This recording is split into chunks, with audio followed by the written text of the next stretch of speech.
Ladies and gentlemen, competitive ఎగ్జామ్లో మనం రాసే క్వశ్చన్స్కి ఆన్సర్లు మల్టిపుల్ చాయిస్. మనతో పాటు ఉన్నారు టీమ్ వర్జిన్ బాయ్స్. ఎంట్రీ ఎదిరింది.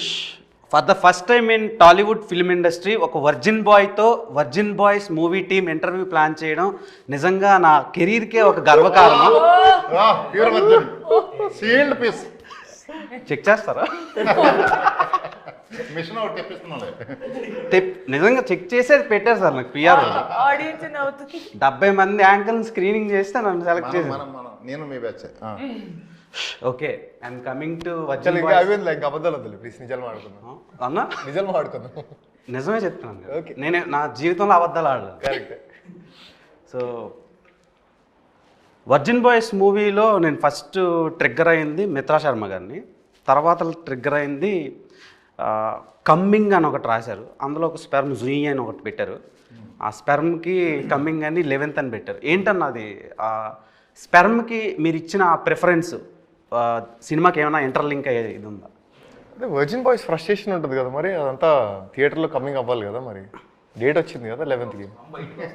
కొత్త జన్మ బయటకు వస్తున్నట్టు తెలుగు ఇండస్ట్రీలో ఒక కొత్త సినిమా జన్మ వర్జిన్ బాయ్స్ రిలీఫ్ అవుతున్నట్టు. ఓకే, అంటే థియేటర్లో బయటకు వస్తుందంటే నాకు వేరేలా థియేటర్లో బయట దాచుకోండి, ఇంటికి సేఫ్గా వెళ్ళండి, ఎక్కడ ఆగొద్దు, ఏ షాపుల దగ్గర, మెడికల్ షాపుల దగ్గర గట్రా.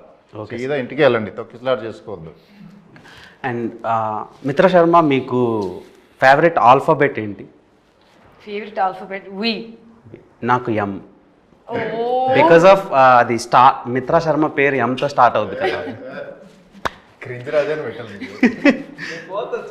కాదు కాదు, సినిమాలో స్కేల్తో కొలుస్తారు కదా, ఇట్ సైజ్ మ్యాటర్సా లేదంటే దాని అర్థం? అదే సినిమాలో ఏదో మెజర్ చేస్తున్నారు, ఎలా ఎలా గ్రోత్ ఏమనుకున్నారు? మీరేమనుకున్నారు? అదే అనుకుంటున్నారు. చెప్పండి దానికి. చేసినాడు ఈయన అడగండి. అదే సార్, ఏంటి మెజర్ సైజ్ మ్యాటర్సా మీ దృష్టిలో? Yeah, of course. మీరు గీతానంద్ గారు కాదని చెప్పే వాళ్ళందరూ అబద్ధాలు చెప్తున్నారు. అవునా? సో సినిమాలో ఏమైనా వాటి మీద ఏమైనా సీన్లు ఉంటాయా? ఎందుకు నీకు బాగా ఇంట్రెస్ట్ దాని మీద? అయ్యో లేదండి, ఇట్లాంటివన్నీ ఇంట్రెస్ట్ మనకి. జనాలకి సినిమా అనేది ఒక ఎడ్యుకేషన్. పబ్లిక్ డొమైన్లో ఒక సినిమా వస్తుందంటే హీరో సెట్ వేసాడు నేను వేయాలి అలా అనుకుంటారు కదా, ఆ హెయిర్ స్టైల్ నేను మెయింటైన్ చేయాలి అని. So what made you choose virgin boys అంటే గీతానంద్ ఏం చెప్తాడు? అంటే చాలా వర్సటైలిటీ ఉన్న క్యారెక్టర్. సో ఒక వర్జిన్ బాయ్గా స్టార్ట్ అయ్యి ఒక జెంటిల్మెన్ ఎలా అవుతాడు అనే దాంట్లో మధ్యలో ఏం పంచాయతీలు ఉంటే నీకు తెలియదులే. నువ్వు వర్జిన్ నువ్వు సాయి కదా, నువ్వు సాయి అనేది ఒక ట్రెండ్ అవుతూ ఉంటుంది కదా, ఈయన ట్రెండ్ స్టార్ట్ చేసింది ఇన్స్టాగ్రామ్లో. సో మిత్రా శర్మ గారితో మాట్లాడాలంటేనే మాకు వణుకు, అలాంటిది రొమాన్స్ చేయాలని రొమాంటిక్ సీన్స్ వచ్చినప్పుడు మీరు ఎలా వర్క్షాప్స్ ఏమైనా చేశారా లేదంటే డైరెక్ట్? వర్క్షాప్స్ ఏం చేయలేదు. మిగతా సీన్లన్నీ వర్క్షాప్స్ చేశాం, కానీ ఇక్కడ వర్క్షాప్ చేస్తే బాగుండదు, డైరెక్ట్గా సింగిల్ టేక్లే. ఓకే. అండ్ శ్రీహాన్ గారు, బిగ్ బాస్ తర్వాతలా అప్పటి వరకు ఒక ఇది ఉండేది ఆడియన్స్కి మీ మీద, బిగ్ బాస్ అయినాక ఇంకా మంచి పేరు వచ్చింది పబ్లిక్ డొమైన్లో మన తెలుగు ఆడియన్స్కి. సో వర్జిన్ బాయ్స్లో డిండు క్యారెక్టర్, డుండి క్యారెక్టర్ ఎంత చాలా బోల్డ్గా ఉంది, బట్టలన్నీ లేకుండా షేవింగ్ తీసేసి అదొక డిఫరెంట్ టైప్ కైండ్ ఆఫ్ రోల్లా అనిపించింది ఇప్పటి వరకు చూసిన తెలుగు ఫిలిమ్స్ నుంచి వచ్చిన రోల్స్లో కంపేర్ చేస్తే. సో ఆ రోల్ చూసి సిరి ఏమన్నారు? సిరి అయితే గడ్డంతో గడ్డం లేకుండా చూడడానికి ఇష్టపడలేదు ఫస్ట్ అయితే. ఓకే. తర్వాత అలవాటు అయిపోయింది తనకు కూడా చూసి. బట్ చేసిన క్యారెక్టర్ పర్ఫార్మెన్స్ ఇవన్నీ చూసిన తర్వాత షీ వాజ్ లైక్ ఇంకా దానికి అలవాటు పడిపోయింది, ఇంక పెద్దగా ఏం అనలేదు, పట్టించుకోలేదు కూడా. ఆబ్వియస్గా గడ్డం లేకుండా అయితే ఎవరికి నచ్చదు, చూసి అలవాటు అయిపోద్ది. కాబట్టి ముందు నుంచి నేను గడ్డం లేకుండానే ఉండుంటే చూడడానికి ఇబ్బందిగా ఉండేది కాదేమో, గడ్డంతో చూసి తర్వాత అలా చూసరికి ఇబ్బంది పడింది. బట్ ఆ క్యారెక్టర్కి అలా ఉండడమే కరెక్ట్. నార్మల్గా మిత్రా శర్మ గారు, మీరు బిగ్ బాస్ ఈ ఫేమ్ నేమ్ ఇవన్నీ పక్కన పెడితే మీరు చేసిన social activities when compare to other film actresses కొంచెం మంచిగా ఉంటే జనాలకు దగ్గరగా తీసుకెళ్తున్నాయి ఫిలిమ్స్. మీరు చేసిన మీ ప్రొఫెషన్ కంటే అవి బాగా బయటకి బాగా వైరల్ అవుతున్నాయి. అండ్ ఈ ఫిలిం దాంట్లో కూడా మీరు చాలా ఇవి చేశారు సర్వీస్ ఇది సంబంధించి. సో దానికి ఎవరు మీకు ఇన్స్పిరేషన్? అండ్ మీకు చాలా కుక్క పిల్లలు ఉన్నాయి. నేను ఒకసారి ఇంటికి వచ్చినప్పుడు కుక్క పిల్లలను చూసా, అంటే మోర్ దెన్ 10 అలా ఉన్నాయి. 12 ఉన్నాయి. 12 నేను 10 చూసా, ఇంకా 2 మీరు పట్టుకెళ్ళారేమో. సో 10 కుక్క పిల్లలకి ఎస్తో పేరు పెట్టారు. అవును. ఏంటి రీజన్ ఏంటి? ఫస్ట్ ఆఫ్ ఆల్ నేను మా నాన్నగారికి పెద్ద అభిమాని. మా నాన్నగారు కుక్కల్ని నేను చిన్నప్పటి నుంచి చూస్తే ఆయన కుక్కలకి బిస్కెట్స్ పెట్టేవాళ్ళు, అది పెట్టేవాళ్ళు. ఒకరోజు ఆయన కోసం ఆయన వెళ్తూ ఉంటే నేను ఏరియా కుక్కలు అందరినీ చూసాను ఆయన వెంట. అప్పుడు నాకు భయం వేసేది, అయితే ఈ కుక్కలు ఏమిటో ఏంది ఇది. కానీ ఆయన నాకు చెప్పేవారు, ఒక కుక్క పక్కన ఉంటే నీకు లైఫ్లో చాలా అర్థమయ్యేది. సో ఐ థింక్ నేను ఫస్ట్ అడాప్ట్ చేసింది ఒక స్ట్రీట్ డాగ్. తన పేరు తీరా పెట్టాను. కానీ తర్వాత నేను అప్పుడు కొంచెం చిన్నగా ఉండడం వల్ల జస్ట్ ఫస్ట్ పేరు తీరా అని చెప్పి పెట్టేసి ముందుకెళ్తే స్లోగా నాకు అర్థమైంది, కుక్కలు అంటే కాలుబైరోడికి మీ పైన ఉండే ఒక తలపైన చెయ్యి ఉన్నట్టు. నేను శివుణ్ణి బాగా నమ్ముతాను కాబట్టి. సో అలా అప్పటి నుంచి అందరి పేరు ఎస్తో స్టార్ట్ పెట్టి శివుడి పేరు వెనకాల నా సెకండ్ స్టెలార్, సెరా, సావి, సనా, సర్తాజ్, సోల్, నాకు ఒక హస్కీ ఉన్నాడు తన పేరు షాడో, దెన్ మై పిట్బుల్ ఒకటి సన్ ఉంటాడు, his name is Sher. So స్వెన్ అంటే స్టెలార్ 2.0 ఇవన్నీ. అండ్ ఐ థింక్ అలా చేసుకుంటూ స్వామి అని నాకు వాళ్ళకి నా జీవితంలో పంపించారు. వాళ్ళు నన్ను చూసుకుంటున్నా, నేను వాళ్ళని చూసుకుంటున్నా. నాకు ఈ రోజు వరకు అర్థం కాలేదు. But I have the best time of my life being with my kids. Trust me, beautiful time of life. అసలు కల్మషం లేని ప్రేమ, దగ్గర తీసుకుంటారు. నా కోసం ఇంట్లో ఎవరైనా ఎదురు చూసుకుంటున్నారు. And I feel I'm blessed. అంటే మీ కుక్కలు అంటే చాలా బాగా ఇష్టం. అంటే మా డాడీ వల్ల, మా నాన్నగారు వల్ల అలా ఒక్కటి వచ్చింది.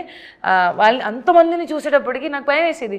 బట్ ఆయన లేక నా లైఫ్లో ఒక్కటి వచ్చింది. ఒక్కటి వెనకాల ఒకటి అంతా వచ్చేసింది. ఇప్పుడు 12 కుక్కలు ఉన్నాయి కదా, ఎస్.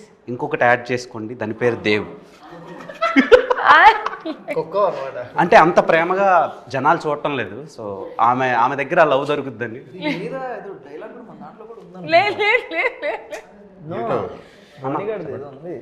బట్ అవన్నీ విశ్వాసంగా ఉంటాయి మరి. ఒక్కటి విశ్వాసం. అవన్నీ విశ్వాసంగా ఉంటాయి మరి. నేను విశ్వాసంగా ఉంటాను. విశ్వాసంకి గూగుల్లో సినోనిమ్ అని కొడితే నా పేరు వస్తుంది. సో అండ్ రాజా గారు, నార్మల్గా మీ అంత బోల్డెస్ట్ ప్రొడ్యూసర్ని నేను తెలుగు ఫిల్మ్ ఇండస్ట్రీలో చూడలేదు. ఏం చూపిస్తున్నా నేను? చాలా చూపించారు సార్. ఆవకాయ అంటారు, మందు అంటారు, సెక్స్ అంటారు, హౌ టు వేర్ కాండమ్ చెప్తారు. సో అంటే ఆయన పేరు ఏం పేరు, నైట్ టైం ఆయనవి డాక్టర్ సమరం అని ఒక పర్సన్ ఉన్నాడు. సో ఇప్పుడు కూడా చెప్తున్నాడా? నువ్వు పుట్ట ముందు చెప్పుంటాడు ఆయన. నాకు రీసెంట్గా తెలిసింది ఈ సినిమా గురించి అనలైజ్ చేస్తున్నప్పుడు. అంటే సెర్చ్ చేసావు. సో మీరు చాలా ఎడ్యుకేషన్ని ప్రొవైడ్ చేస్తున్నారు. సో ఏంటి సార్ ఆ ధైర్యం? మీరు ఐఐటిఎన్ చాలా బాగా చదువుకున్నారు, కానీ ఇంత బోల్డ్గా మారడానికి రీజన్? కాలేజీలో చెప్పి అవ్వలేదు. ఇప్పుడు అందుకే మనం ఇప్పుడు చెబుదామని అందరికి. మాకు ఆ కాలేజీలో ఇవి చెప్పలా. ఇవి అవసరం యాక్చువల్లీ. మనం ఈ సినిమా చూసిన తర్వాత చాలా చెప్తాం చాలా మందికి. మొన్న ఆవకాయ అన్నారు, ఆ అమ్మాయిని వైరల్ చేశారు. సో సినిమాకేమో రండి ఐఫోన్ ఇస్తాం డబ్బులు పడతాయి అంటున్నారు. సో ఏంటి సార్, అంటే ఇన్ని ఆఫర్లు పెడితేనే సినిమాకి వస్తారన్న, లేకపోతే రారా మీ సినిమాకి? ఆఫర్లు మేము సినిమాకి రమ్మని చెప్పామా? సినిమాకి రావడానికి కోసం కాదు పెట్టింది, మా మీద చూపిస్తున్న ప్రేమకి ఇస్తున్నాం. 1+1 ఆఫర్ అది. సినిమాతో పాటు ఇది సినిమా ఇచ్చే ఎంటర్టైన్మెంట్తో పాటు రిటర్న్ గిఫ్ట్స్ ఇవి. Are you virgin Geet bro? So virginity పోవడానికి కూడా ముహూర్తం పెట్టేసుకున్నాం ఆల్రెడీ. దాన్నే పెళ్ళి అంటారు కాదు, 11th జూలై. 11th జూలై కాదు. ఇప్పుడు హౌ వర్జినిటీ ఈజ్ ఇంపార్టెంట్ అంటే మీరు ఏం చెప్తారు? చాలా ఇంపార్టెంట్. అంటే ఇప్పుడు అమ్మాయిల గురించే ఇప్పుడు వర్జినిటీ అనే టాపిక్ దానికి రిలేట్ అవుతూ ఉంటుంది. ఇప్పుడు అబ్బాయిలది కూడా చాలా ఇంపార్టెంటే కదా, దాని గురించి ఎవరు మాట్లాడుకోరు. ఇప్పుడు నీ ఫస్ట్ గర్ల్ ఫ్రెండ్ ఎవరో లేదు సార్. అదే కరెక్ట్. మిత్రా శర్మ. సో అంటే అది చాలా ప్యూర్ ఎమోషన్ కదా అది. ఎందుకంటే మనం లవ్ చేసిన అమ్మాయి కోసం ఎంత దూరం వెళ్ళిపోతాం కదా. అంటే నేను సో లవ్ చేసిన అమ్మాయి కోసం ఎంత దూరం వెళ్తాం, ఏదైనా ఇబ్బంది జరిగితే అంతే బాధపడతాం. సో అంత ప్యూర్గా ఉంటారు వర్జిన్ బాయ్స్ అనే ఎమోషన్ అది. సో అదే చాలా ఇంపార్టెంట్ అంతే. నేను ఎవరికి చెప్పలేదు ఐ లవ్ యూ. ఈ సినిమాలో మిత్రా శర్మ పేరు సరయు. సో సరయు క్యారెక్టర్లో బయట మీరు చాలా లావిష్గా కనిపిస్తారు, సినిమాలో చాలా అమాయకమైన రోల్ చేశారు. Reasons behind that. And Geetanand గారితో రొమాంటిక్ సీన్స్ కనిపించినప్పుడు కొంచెం నాకు చాలా రియలిస్టిక్ ఇన్వాల్వ్ అయిపోయాను. లేదు అలాంటివి ఏం లేదు. బాధపడ్డా చాలా హర్ట్ అయ్యో. సో మీరు అన్నట్టు క్యారెక్టర్ డిమాండ్స్ అది డైరెక్టర్ గారు ఆయన స్క్రిప్ట్ పరంగా క్యారెక్టర్ని డిజైన్ చేసేటప్పుడు సరియు అనేది ఒక క్యారెక్టర్ ఎలా ఉండాలి, మన తెలుగు సాంప్రదాయంలో అమ్మాయిలు ఎలా ఉంటారు, ఒక గడుపు లోపల ఫ్యామిలీకి అటాచ్ అయ్యి అమ్మ నాన్న మాట విని ఏదైనా డెసిషన్స్ తీసుకుంటారంటే కొంచెం హెజిటేట్ అవుతారు, కంగారు పడతారు. ఫ్రెండ్స్ని కలిసేటప్పుడు ఒక అమ్మాయిలు కలిసేటప్పుడు బాగా హ్యాపీ అయిపోతారు, ఓవర్ ఎక్సైటెడ్గా ఉంటారు వయసు బట్టి. సో ఐ థింక్ ఆ designing of character was meant to connect all the girls. Salwar suit వేసుకొని కాలేజ్కి వెళ్ళి ఎవరైనా చున్నీ అంటే డ్రెస్ అంటే ప్యాంట్ షర్ట్ అంటే నువ్వు నన్ను ఎందుకు చూస్తున్నావు అన్నట్టు ఆ ఒక ఫీలింగ్లో భయం పడ్డం, లేకపోతే ఎక్స్ప్రెస్ చేయకపోవడం కూడా కొన్నిసార్లు ఉంటాయి ఈ విషయాలు. సో ఆ character is design like this and directors choice. Okay, ఇప్పుడు ప్రీమ్యారిటల్ సెక్స్ గురించి చెప్పారు సినిమాలో. ఇప్పుడు ఎలా అయిపోయిందంటే అది చాలా కామన్ అయిపోయింది సొసైటీలో.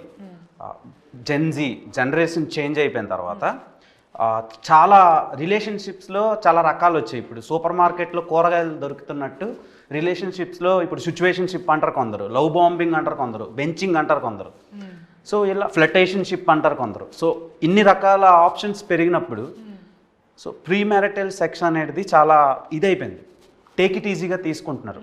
సో దాని మీద మీ ఒపీనియన్ ఏంటి? నాకు మీరు అందరూ దానికి ఆన్సర్ చెప్పాలి. Okay, for me